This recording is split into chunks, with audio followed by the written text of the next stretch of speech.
नमस्कार। कहानी गोल्ड में आज सुनिए सुधा जुगरान जी की लिखी कहानी परवरिश।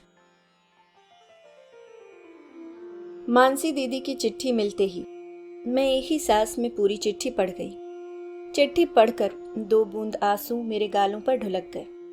मानसी दीदी के हिस्से में भी कभी सुख नहीं रहा। कुछ दुख उन्हें उनके हिस्से के मिले, कुछ कर्मों से और कुछ स्वभाव से। इन तीनों में से कुछ भी यदि उनका ठीक होता तो शायद उन्हें इतने दुख नहीं भुगतने पड़ते। दीदी के बारे में सोचती मैं अतीत में खोसी गई। हम दोनों बहनें माता पिता की लाडली थीं। पिता ने हमें ही बेटा मान हमारे लालन पालन व शिक्षा दीक्षा में कोई कमी नहीं रखी।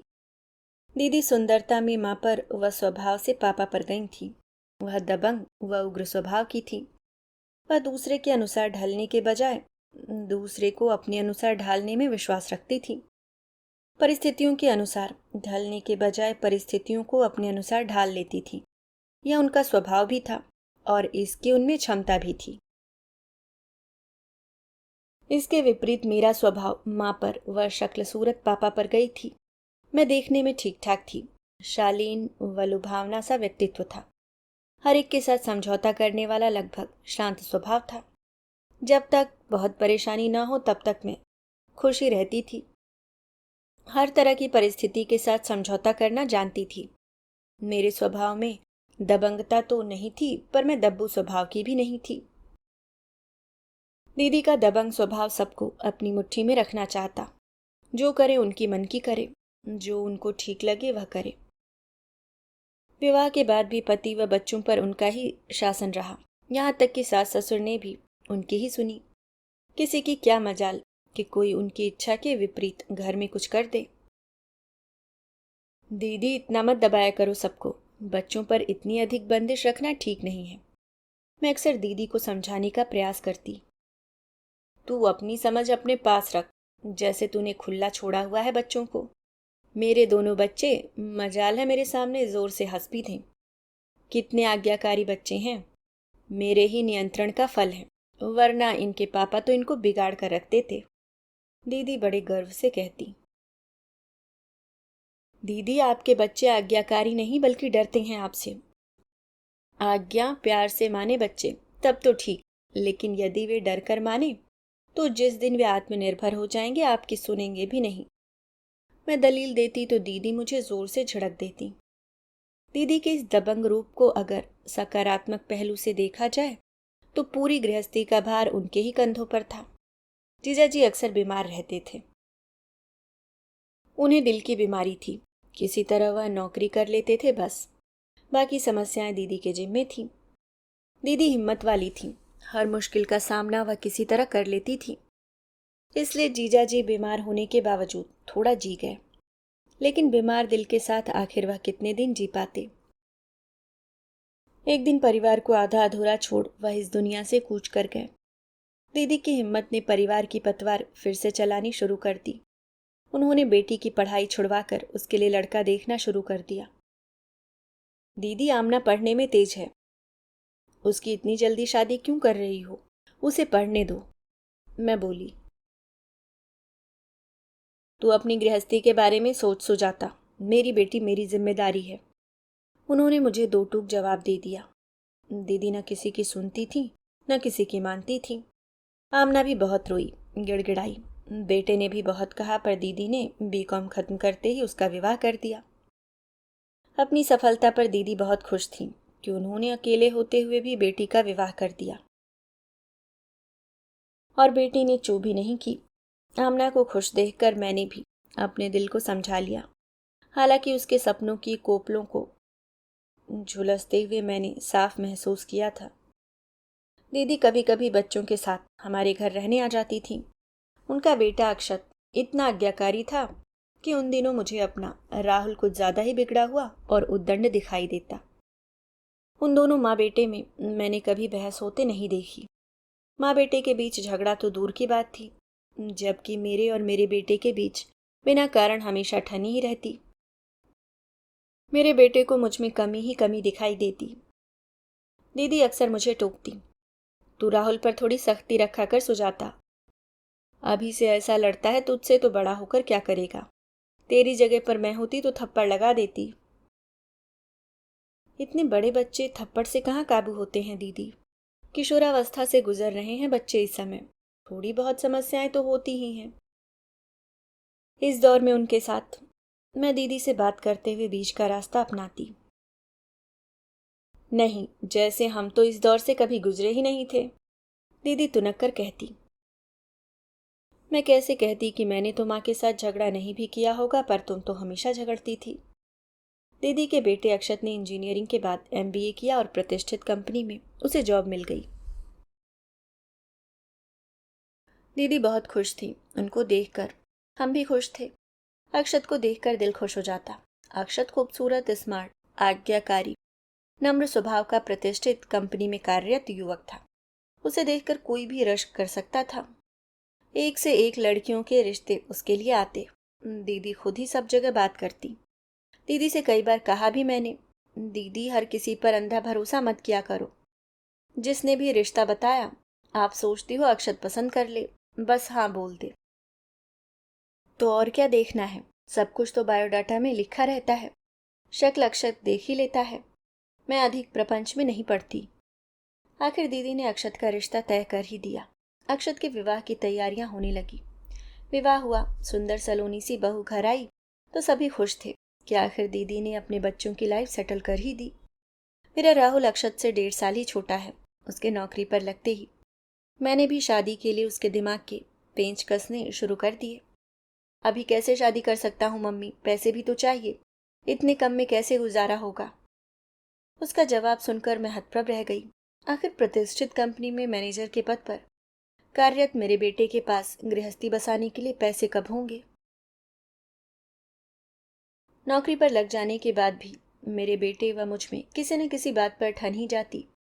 जब घर आता तब आने के कुछ दिन तक और जाने के कुछ दिन पहले तक हमारे बीच में कुछ ठीक रहता।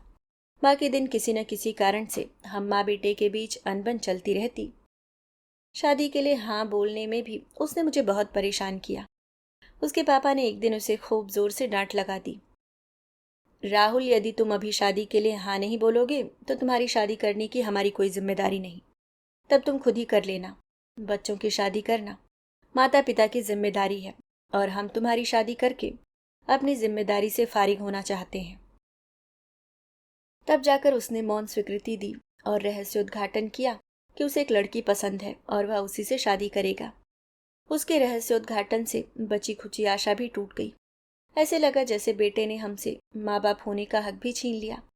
मैंने कुछ समय तक बेटे से बात भी नहीं की।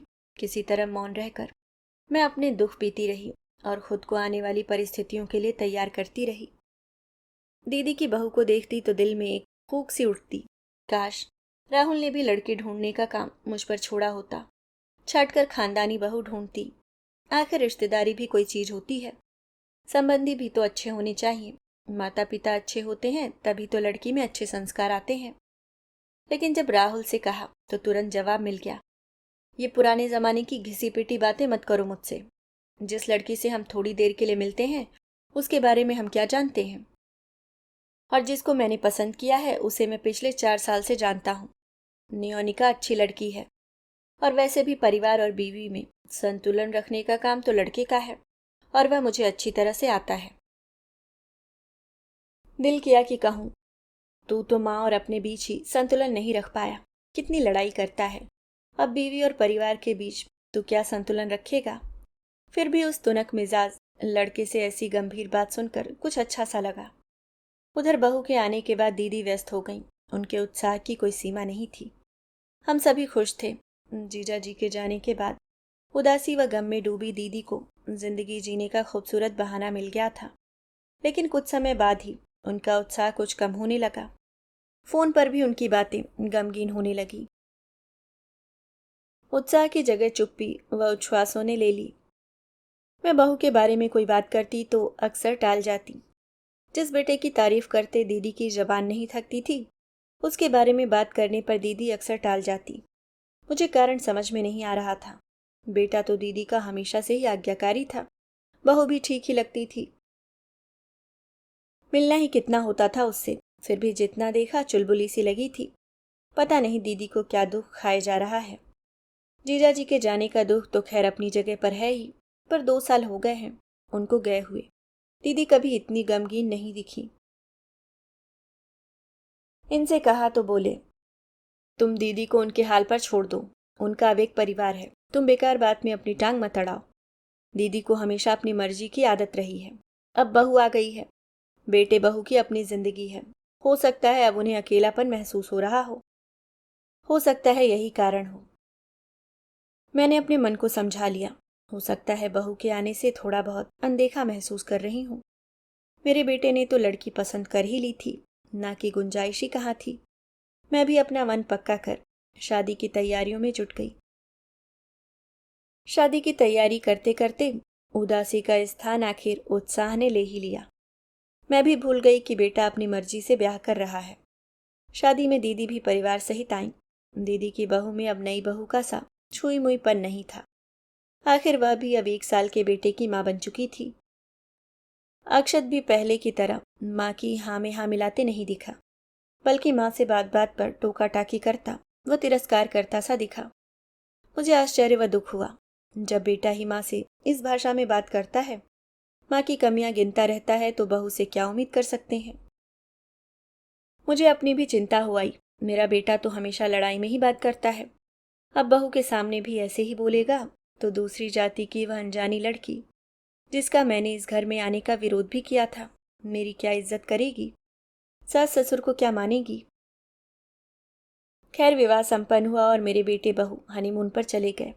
दीदी 1-2 दिन रुकना भी चाह रही थी, पर अक्षत बिल्कुल नहीं माना। शायद उसको अपने 1 साल के बच्चे की देखभाल की चिंता थी। मैंने भी बहुत कहा, पर अक्षत का रवैया तो हमारे प्रति भी पराया सा हो गया था। दीदी राहुल और नियोनिका हनीमून से लौट आए तब मैं आ जाऊंगी, इस बार आपके पास। अच्छा। दीदी खास उत्साहित नहीं दिखी। मेरे कुछ दिन शादी के बाद के कार्य निपटाने में बीत गए। लगभग 10 दिन बाद राहुल और नियोनिका वापस आ गए। घर आकर भी वे अत्यधिक व्यस्त थे। आए दिन कोई न कोई उनको डिनर और लंच पर बुला लेता। उसके बाद थोड़े दिन के लिए नियोनिका मायके चली गई और राहुल को भी मैंने ठेल ठाल कर उसके साथ भेज दिया। यही सही समय था। मैंने इनको मुश्किल से मनाया और 2-4 दिन के लिए दीदी के पास चली गई। अक्षत और उसकी पत्नी ने मुझे खास तवज्जो नहीं दी। लगता था जैसे पहले वाला अक्षत कहीं खो गया है। दीदी अलबत्ता खुश हो गई। इस बार मैंने दीदी को पकड़ ही लिया। दीदी मुझे सच बताओ, क्या गम खाए जा रहा है आपको? आधी भी नहीं रह गई हो, चेहरा तो देखो अपना। मैं बोली। कुछ नहीं। दीदी की आंखें भर आईं। कुछ तो है दीदी, मुझे भी नहीं बताओगी तो किसे बताओगी? दीदी चुपासू पोंछती रही। मैं उनका हाथ सहलाने लगी। बोलो ना दीदी। पता नहीं सुजाता अक्षत को क्या हो गया है, बात बात पर मुझे टोकता है। बात बात पर मुझे टोकता है, मुझ पर चिल्लाता है। यूं तो बात ही नहीं करता और जब बात करता है तो कड़वा ही बोलता है। बहू तो तीखी है ही, पलटकर जवाब देना उसका स्वभाव ही है। पर अक्षत भी हमेशा उसका साथ देता है। उसे मुझ में कमियां दिखाई देती हैं। कैसे दिन बिताऊं इन दोनों के साथ? मेरे सामने जोर से भी न हंसने वाला मेरा बेटा, जिसने कभी मुझसे अलग जाने की हिम्मत नहीं की थी, आज मुझ पर अपनी बीवी के सामने इतनी जोर से चिल्लाता है कि सहन नहीं होता। दीदी फफक फफक कर रोने लगी। पर ऐसा क्यों करता है अक्षत? पता नहीं, पुरानी पुरानी बातें याद करके मुझ पर दहाड़ता रहता है। पढ़ने वाले बच्चों पर तो बंधन सभी लगाते हैं सुजाता। मैंने क्या गलत किया? अक्षत का आचरण समझ में नहीं आ रहा था। बहू आखिर कितनी भी खराब क्यों न हो, तब भी क्या अक्षत का उसे समझाना जरूरी नहीं? और कम से कम अगर उसकी बीवी पर नहीं चलती तो वह अपना व्यवहार तो ठीक रख सकता है माँ के साथ। दीदी जो कुछ बातें बता रही थी, लग रहा था जैसे मेरा किशोरावस्था का राहुल मेरे सामने आ खड़ा है। तब दीदी कहती थी, मैं तेरी जगह होती तो थप्पड़ लगा देती। क्या अब अक्षत को थप्पड़ लगा सकती हैं दीदी? क्या बहू को चुप करवा सकती हैं? दीदी की समस्या अपनों से थी, जिसमें मैं कुछ नहीं कर सकती थी। अक्षत मेरी सुनने वाला भी नहीं था। फिर भी मैंने एक बार अक्षत से बात करने की सोची। मैं 2-4 दिन वहां रही। मेरे सामने सब कुछ ठीक ही रहा, लेकिन छोटी छोटी बातों में भी मैंने बहुत कुछ महसूस कर लिया। कच्चे पड़ते रिश्तों के धागों की तिड़कन, रिश्तों में आता ठंडापन, बहुत कुछ। एक दिन मैंने अक्षत को मौका देखकर पास बुलाया। कुछ कहना चाहती हूँ अक्षत तुमसे। कहिए मौसी, अक्षत ने बिना किसी लाग लपेट के नितांत लापरवाही से कहा। कुछ निजी सवाल करूंगी, बुरा तो नहीं मानोगे? मैं अंदर से थोड़ा घबरा भी रही थी कि कहीं ऐसा न हो कि होम करते हाथ जल जाएं। क्या? अक्षत की प्रश्न भरी नजरें मेरे चेहरे पर टिक गईं। मेरी समझ में नहीं आया कहाँ से बात शुरू करूं। क्या कुछ ठीक नहीं चल रहा है घर में? मेरे मुंह से फिसल गया। क्या ठीक नहीं चल रहा है? अक्षत की त्योरियां चढ़ गई। अपनी माँ को नहीं जानते अक्षत, दीदी अपने जीवन की कमियों के बारे में बात भी करती हैं कभी। वह तो हमेशा ही अपने आप को संपूर्ण दिखाना चाहती हैं। हाँ, चाहे उसके लिए घर वालों को कितनी भी घुटन क्यों ना हो। कैसी बात करते हो अक्षत? तुम अपनी माँ के बारे में बात कर रहे हो। जानता हूँ मौसी, जीवन भर माँ सब पर हुक्म चलाती रही। अब माँ चाहती हैं कि बहू बेटे की गृहस्थी भी उनके अनुसार ही चले। बहू को भी वह वैसे ही अंकुश में रखें जैसे हम सबको रखती थी। उनकी किसी के साथ बन ही नहीं सकती। अक्षत गुस्से में बोला। अक्षत, क्या मैं दीदी को नहीं जानती? कितना संघर्ष किया है उन्होंने जीवन में, सभी नाते रिश्ते भी निभाए, तुम्हारे पापा को भी देखा। तुम्हें उनके संघर्ष को समझना चाहिए, यह नहीं कि बीवी ने कुछ बोला और तुमने आंख मूंद कर विश्वास कर लिया। मैं हिम्मत करके कह गई। मैं इस बारे में अधिक बहस नहीं करना चाहता मौसी, और मैं आंख मूंद कर क्यों विश्वास करूंगा? क्या मैं माँ का स्वभाव नहीं जानता? कहकर अक्षत उठ गया। अक्षत चला गया, लेकिन मेरे दिल में एक सूनापन छोड़ गया। अक्षत का व्यवहार देखकर मैंने राहुल और नियोनिका की तरफ से अपना मन और भी मजबूत कर लिया। कैसा बदल जाता है बेटा शादी के बाद। और मेरा बेटा तो पहले से ही बदलाया है, बस अंतर इतना है कि दीदी के साथ जीजा जी का साथ नहीं है। दीदी, कुछ दिन मेरे पास रहने आ जाओ। मैंने आते समय दीदी को गले लगाकर सांत्वना दी। उनके घाव पर तो मरहम भी काम नहीं कर रहा था, क्योंकि घाव अपनों ने दिए थे। परायों का मरहम क्या काम करता। घर पहुंची तो 2 दिन घर ठीक ठाक करने में लग गए। अगले दिन राहुल और नियोनिका वापस लौट आए। मैं अनायास ही राहुल के व्यवहार में अक्षत को ढूंढने लग गई, लेकिन अभी तो राहुल ही बदला हुआ नजर आ रहा था। पता नहीं कितने दिन का है यह बदलाव। मुझसे हर बात पर लड़ने और विद्रोह करने वाला राहुल बीवी के सामने अचानक इतना आज्ञाकारी कैसे हो गया? राहुल मुझसे और अपने पापा से प्यार और इज्जत से बात करता। नियोनिका नई लड़की थी, जैसा राहुल को देखती वैसा ही करती। मैं शाम की चाय बना रही थी। राहुल और नियोनिका लॉन में बैठे थे। तब तक उसके पापा लॉन में चले गए। एक कुर्सी खाली पड़ी थी, फिर भी राहुल ने उठकर पापा की तरफ अपनी कुर्सी बढ़ा दी। मैं अंदर से देख रही थी। चाय ट्रे लेकर मैं बाहर आ गई। राहुल की ही तरह नियोनिका ने भी उठकर मेरी तरफ अपनी कुर्सी बढ़ा दी। राहुल ने उठकर मेरे हाथ से चाय की ट्रे ले ली। कहीं अंदर तक मन भीग गया। बात बड़ी छोटी सी थी, पर अपने राहुल से इस तरह के व्यवहार की उम्मीद नहीं की थी। नौकरी के बाद उसमें थोड़ा बहुत बदलाव आया तो था, लेकिन विवाह के बाद दीदी कहती हैं अक्षत, अब वह अक्षत नहीं रहा, और इधर राहुल भी वह राहुल नहीं रहा है। बदलाव तो दोनों में आया, पर एक दूसरे के विपरीत। ऐसा क्यों? तभी राहुल मुझे कंधों से पकड़कर बिठाता हुआ बोला। बहुत कर लिया मम्मी, आपने काम। अब अपनी जिम्मेदारी नियोनिका को दो, और आप तो बस इसकी मदद करो और बैठकर राज करो। पापा के साथ ज्यादा वक्त बिताओ, घूमने जाओ। एक समय होता है जब माता पिता बच्चों के लिए करते हैं, फिर एक समय आता है जब बच्चे माता पिता के लिए करते हैं। आप दोनों ने बहुत किया, अब हमारा समय है। मैं अपलक राहुल का चेहरा देखती रह गई। राहुल ने मुझे कुर्सी पर बिठा दिया। नियोनिका ने अपने पापा और मुझे चाय का कप पकड़ा दिया। सभी बातें करते हुए चाय पी रहे थे, और मैं अपने आप में गुम सोच रही थी कि किशोरावस्था में आवश्यकता से अधिक नियंत्रण ने शायद अक्षत की आक्रामकता को, गुस्से को, माता पिता के अनुशासन के प्रति उस उम्र के स्वाभाविक विद्रोह को बाहर नहीं निकलने दिया। यहाँ तक कि जीजाजी भी दीदी से दबते रहे। अक्षत को दीदी से शिकायत भी हुई तो उसने अपने अंदर दबा ली।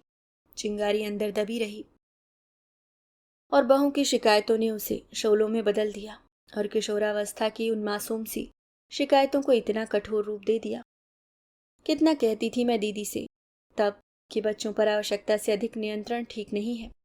बंधन और अनुशासन में फर्क होता है, पर दीदी किसी की कहाँ सुनती थी। बचपन बुनियाद है और किशोरावस्था दीवारें जिस पर युवावस्था की छत पड़ती है, और शेष जीवन जिसमें इंसान हंसता या रोता है। यही कारण था शायद अक्षत के आज के इस व्यवहार का, जबकि राहुल ने उस उम्र की सारी भड़ास उसी उम्र में निकाल दी, जिससे उसके दिलो दिमाग में माता पिता के लिए कोई ग्रंथि नहीं पनपने पाई, बल्कि उसने माता पिता के प्रति अपनी जिम्मेदारी को समझा और शायद कहीं पर अपनी गलतियों को भी। मम्मी क्या सोच रही हैं? राहुल ने मुझे हिलाया तो मेरी तंद्रा टूटी। मैं अतीत से निकलकर वर्तमान में आ गई। चलिए हम सब रात का शो देखते हैं और बाहर ही डिनर करेंगे। नियोनिका को सबका एक साथ जाना पसंद हो न हो, पर राहुल ने यह बात पूरे आत्मविश्वास से कही। मैंने खुशी से उसका गाल थपथपा दिया। अरे हम तो अपने जमाने में खूब गए पिक्चर देखने, अब तुम्हारा समय है, जाओ। मैं भी तो देखूं कितने प्यारे लगते हैं मेरे बच्चे साथ साथ चलते हुए, कहकर मैंने उन दोनों को जबरन उठा दिया। हमारे बच्चे कार में बैठ रहे थे और हम दोनों उनको ममता भरी निगाहों से निहार रहे थे। अपना राहुल कितना बदल गया है ना, मैं इनके पास खिंचाई। हाँ, यह मेरा गाल थपक कर बोले। मैं तो तुमसे पहले ही कहता था कि तुम किशोरावस्था में उसका व्यवहार देखकर भविष्य की बात मत सोचो। हमारा पालन पोषण का तरीका, हमारे दिए संस्कार उसके भविष्य के व्यक्तित्व का निर्माण करेंगे। अब देखो, राहुल का अपना आत्मविश्वास ही है जिससे वह अपने तरीके से व्यवहार करता है।